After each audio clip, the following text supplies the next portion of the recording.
Hello dear friends, तो स्वागत करते हैं हम आपका आज इस वीडियो में। तो दोस्तों, अगर आपको जानना है कि आईएएस ऑफिसर कैसे बने, तो स्क्रीन पे जो भी चीज़ आपको दिख रही है हम सब आपको लाइन बाय लाइन बताएंगे। उससे पहले आप हमारे चैनल को सब्सक्राइब कर लीजिए और लाइक कर दीजिए और एंड तक देखते रहना, ठीक है। तब आपको पता चल जाएगा कि आईएएस ऑफिसर कैसे बना जाता है। तो शुरू करते हैं इस वीडियो को।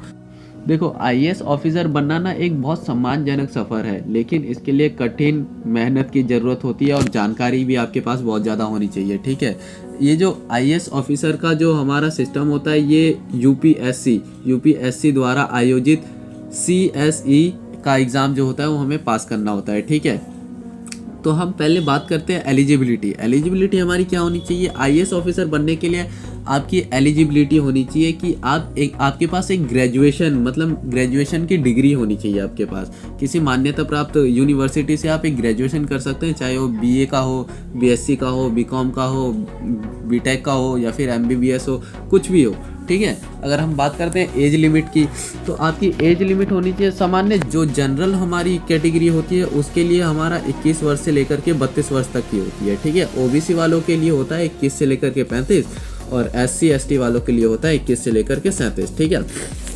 अब हम बात करते हैं अटैम्प्ट की कि हमारे अटैम्प्ट कितने हो सकते हैं। तो भैया देखो, जनरल वालों के लिए 6 अटैम्प्ट है, ओबीसी वालों के लिए 9 है और एससी एसटी वालों के लिए भाई जब तक उनकी एज लिमिट होती है तब तक के लिए उनके लिए अटैम्प्ट ही अटैम्प्ट है। मतलब 21 से लेकर के जो 37 वर्ष की आयु एज लिमिट होती है ना, उसमें आप जितना चाहे उतना अटैम्प्ट दे सकते हो, ठीक है। परीक्षा, देखो हम परीक्षा की बात करते हैं। देखो, ये जो हमारा पेपर होता है ना, उसके कई स्टेजेस होते हैं। तो हमारे मुख्य 3 स्टेज होते हैं, हम उन 3 स्टेजों की बात कर लेते हैं। बात करते हैं, देखो ये परीक्षा जो है ना दुनिया की सबसे कठिन परीक्षाओं में से एक मानी जाती है, इसलिए इनके 3 मुख्य चरण होते हैं, ठीक है।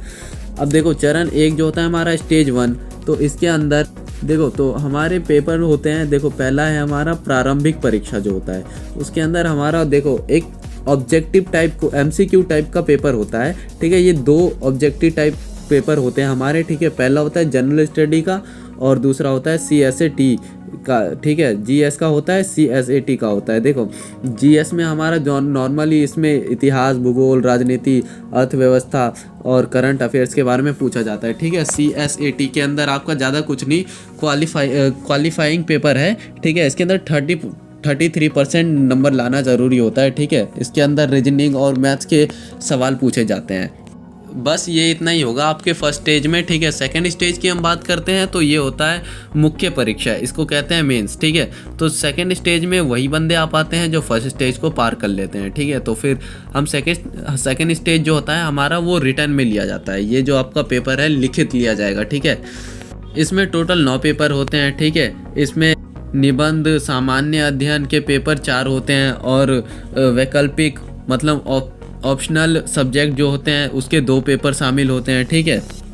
और जो हमारा मेरिट लिस्ट होता है ना, उसके अंदर इसके जो सेकंड स्टेज जो है हमारा, इसका नंबर बहुत ज़्यादा महत्वपूर्ण माना जाता है। तो फिर ये सेकंड स्टेज वाले पेपर को थोड़ा आसान मतलब ये बहुत ज़्यादा मेन माना जाता है, ठीक है। जब आप इन दोनों स्टेजेस को पूरा कर लेते हो तो आपका स्टेज आता है 3। तो इसके अंदर आपका होता है इंटरव्यू में आपको जांचा जाता है, परखा जाता है, ठीक है। आपको निर्णय लेने की क्षमता को परखा जाता है, ठीक है। आपका व्यक्तित्व कैसा है ये जानने की कोशिश की जाती है। आपका आत्मविश्वास कितना है वो परखा जाता है। मतलब इंटरव्यू के अंदर ये सब होता है आपका, ठीक है। तो अब हमने बात कर ली हमारे जो 3 मेन स्टेज होते हैं उसकी। अब हम बात करते हैं कि तैयारी शुरू कैसे करें, ठीक है। तो देखो, तैयारी शुरू करने के लिए अगर आपने आईएएस बनने का मन बना चुका है तो फिर आपको मैं अपनी तरफ से कुछ टिप्स बता देता हूँ। हो सके तो इसे फॉलो करना, नहीं तो आप अपनी तरफ से भी बना सकते हो, ठीक है। बाकी टिप्स होते हैं, टाइम टेबल वगैरह आप अपना हिसाब से देख सकते हो, ठीक है। लेकिन मैं भी अपना कर्तव्य निभा देता हूँ और आपको टिप्स बता देता हूँ, ठीक है। तो देखो, आपको एनसीईआरटी की किताबें जो होती है 6 से लेकर के 12 तक की सारी पढ़ देनी होगी, ठीक है।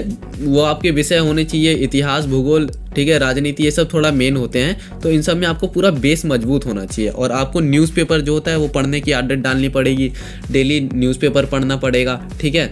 ये सब करना पड़ेगा क्योंकि आपको करंट अफेयर्स के बारे में जानना है। आपसे इंटरव्यू में कुछ भी पूछा जा सकता है, पेपर में कुछ भी पूछा जा सकता है, ठीक है। तो आपको न्यूज़पेपर पढ़ने की आदत डालनी पड़ेगी, ठीक है।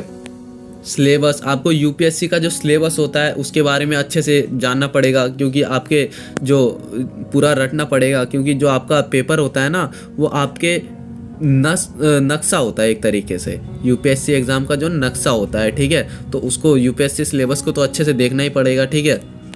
और जो हमारे पिछले साल के पेपर होते हैं, 10 ईयर पेपर जो होते हैं, हमें हमेशा सॉल्व करने की आदत डालनी पड़ेगी।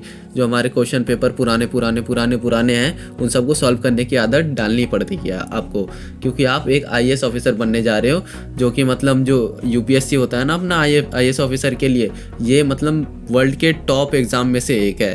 तो इसका मतलब समझ रहे हो ना, थोड़ा तो मुश्किल होगा भाई, इतना आसान तो होगा नहीं। अब हम आखिरी और बात कर लेते हैं ट्रेनिंग की। तो ट्रेनिंग देखो, ट्रेनिंग में होता यह है, जब आप सारे स्टेज को पार कर लेते हो, आप फाइनल लिस्ट में आ जाते हो, तो आपकी ट्रेनिंग में जो रैंक के आधार पर आपको सेवा आवंटित की जाती है। मतलब जो आपकी रैंक होती है ना, उस हिसाब को आपको एक काम दिया जाता है कि आपको ये करना है, और उसकी ट्रेनिंग दी जाती है, ठीक है। सबसे टॉप रैंक वाले जो होते हैं ना, आमतौर पर उन्हें ही आईएएस ऑफिसर का मतलब जो पद होता है वो मिलता है, जो टॉप रैंक वाले होते हैं, ठीक है। हर किसी को नहीं दिया जाता ये। फिर जो पद वद होता है, ये सब देख लेने के बाद आपकी ट्रेनिंग होती है LBS-NAA में होती है, ठीक है। इसका शॉर्ट में ये है, और मैं फुल फॉर्म बताऊं तो Lal Bahadur Shastri National Academy of Administration, ठीक है। इसके अंदर आपकी ट्रेनिंग होती है। तो आज के लिए इतना ही दोस्तों, हमें लाइक कर दीजिए, सब्सक्राइब कर दीजिए, क्योंकि भाई मेरे को वीडियो बनाने में थोड़ा मेहनत लगा है, तो फिर मेरे को सपोर्ट ज़रूर कर देना। और आज के लिए इतना ही है, मिलते हैं आपसे अगले वीडियो में। नमस्कार।